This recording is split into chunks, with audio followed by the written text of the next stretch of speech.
Está começando mais um programa Mulheres em Ação comigo, Kátia Rigon, hoje discutindo sobre direitos do consumidor.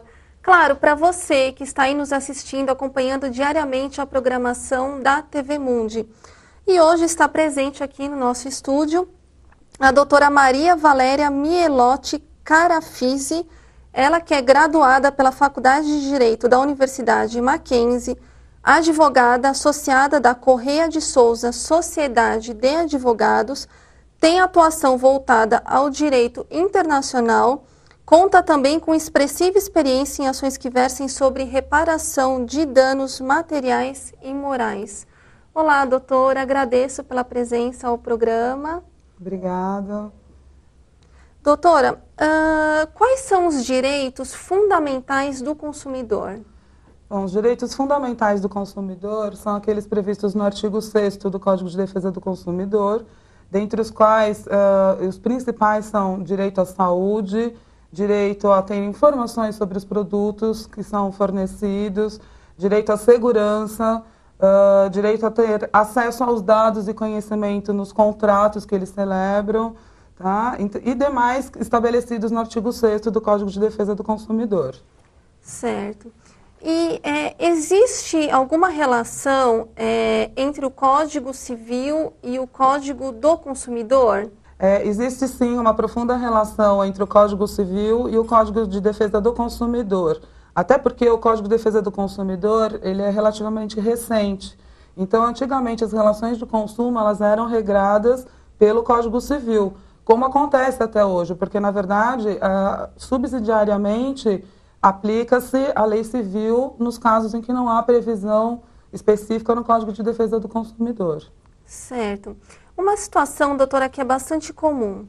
Se chegar na casa de uma pessoa um cartão de crédito, qual ela não solicitou, o que essa pessoa ela deve fazer? Bom, em princípio, o Código de Defesa do Consumidor determina que o fornecedor não pode enviar à casa do consumidor nenhum produto e nenhum serviço que ele não tenha requisitado, solicitado.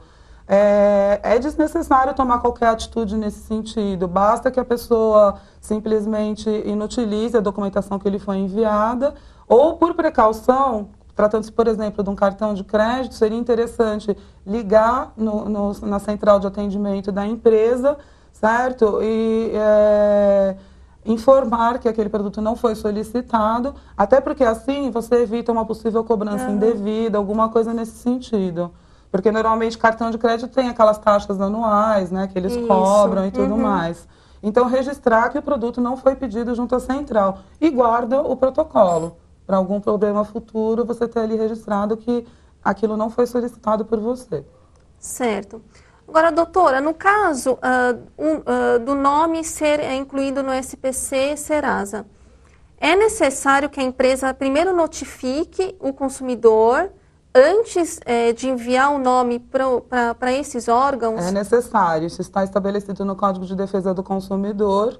Qualquer empresa que tenha algum problema com o seu cliente, ela é obrigada a notificar o cliente, o devedor, com 10 dias de antecedência, antes que os dados sejam divulgados pelos órgãos de restrição ao crédito.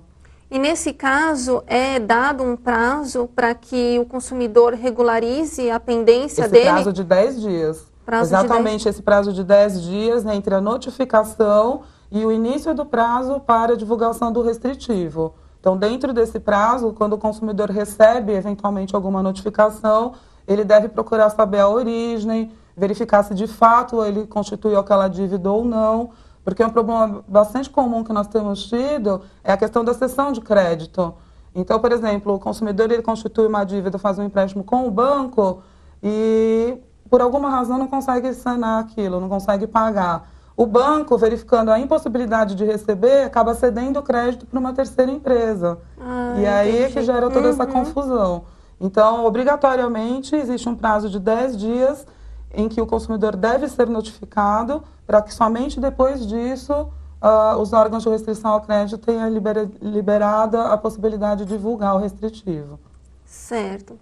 Doutora, a relação existente entre um banco, uma instituição financeira, e um correntista é uma relação de consumo? É uma relação de consumo. Os tribunais já têm entendimento pacífico nesse sentido, trata-se sim de uma relação de consumo. Então, um correntista, ele é considerado um consumidor? Ele é um consumidor em relação ao banco. Certo. Existe quantas vezes o nome de uma pessoa pode ir para o SPC, Serasa? Não existe um número pré-determinado.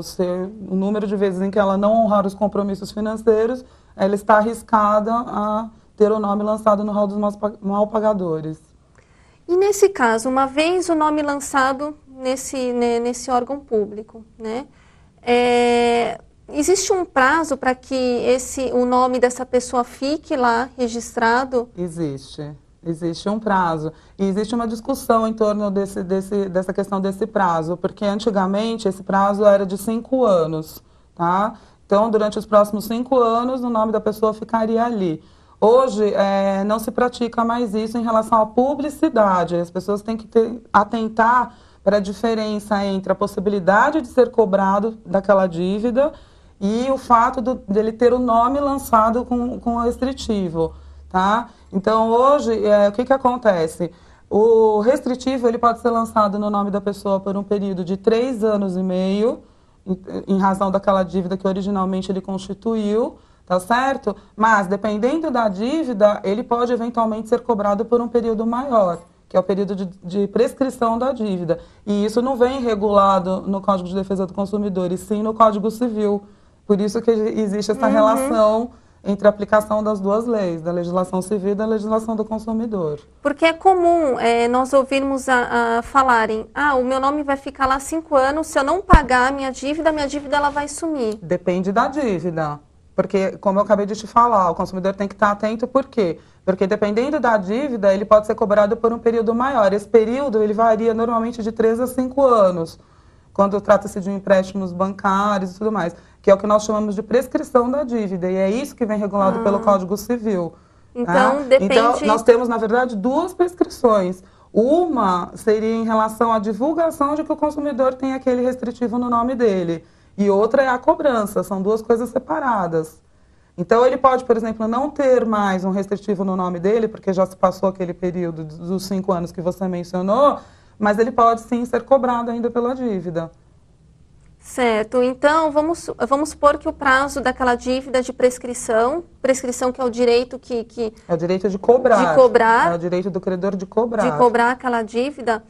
A partir do momento que encerrou o prazo, deu 5 anos, tá? O consumidor ele não pode mais ser cobrado. É como eu volto a repetir, as pessoas confundem muito essa questão. Ele não pode mais ter aquele restritivo lançado no nome dele. Mas ele pode ser cobrado, porque ele continua devendo. É isso que é importante, nós deixarmos bem claro. O consumidor tem que separar as duas coisas. Porque uma coisa é o direito do credor em lançar um restritivo no nome dele. Falar, olha, esse consumidor não pagou direito por algum problema. E outra coisa é o direito de cobrar. Certo? Que é isso que as pessoas confundem. Exatamente. É isso que as pessoas acabam confundindo. Então, o consumidor tem que ficar atento, porque apesar do nome dele não poder mais ficar lá lançado no SPC, no Serasa, ele pode vir a ser cobrado pode vir a ser cobrado. E aí a gente tem que observar os prazos prescricionais, então, vou repetir. Aí, nesse caso, nós teríamos que observar os prazos prescricionais que constam no Código Civil, como eu te expliquei. Então, uma lei complementa a outra. Certo. Onde não existe determinação no Código de Defesa do Consumidor, a gente aplica o Código Civil. Certo, certo. Agora, doutora, hoje está muito comum as compras feitas pela internet, né? Primeiro, pela comodidade, porque você não precisa nem sair de casa hoje para fazer uma compra, se você quiser, né? Você tem essa possibilidade. E também porque nós temos observado que os valores, né, das mercadorias pela internet são... às vezes bem mais baratos do que nas lojas. Do que na loja, né?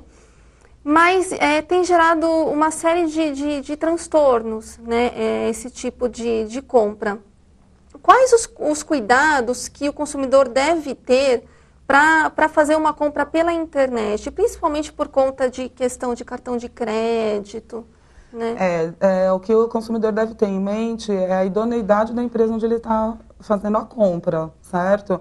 Porque o Código de Defesa do Consumidor, ele determina que a compra, quando não é feita pessoalmente, por exemplo, o consumidor vai até o recinto, ele tem um prazo de aceitação daquela compra, que o Código de Defesa determina que são 7 dias, tá? Então, eu acho que o principal é observar a idoneidade da empresa, checar se aquela empresa tem algum problema no PROCON, né? Procurar saber sobre a segurança do site, porque muitas vezes o problema maior está nesse ponto. Verificar se a empresa não tem atraso em entrega, né? Se ela cumpre direitinho os prazos. Acho que seriam esses os cuidados iniciais básicos para compra na internet. Tá certo, então. Nós vamos para um breve intervalo e já voltamos com Mulheres em Ação. Até mais.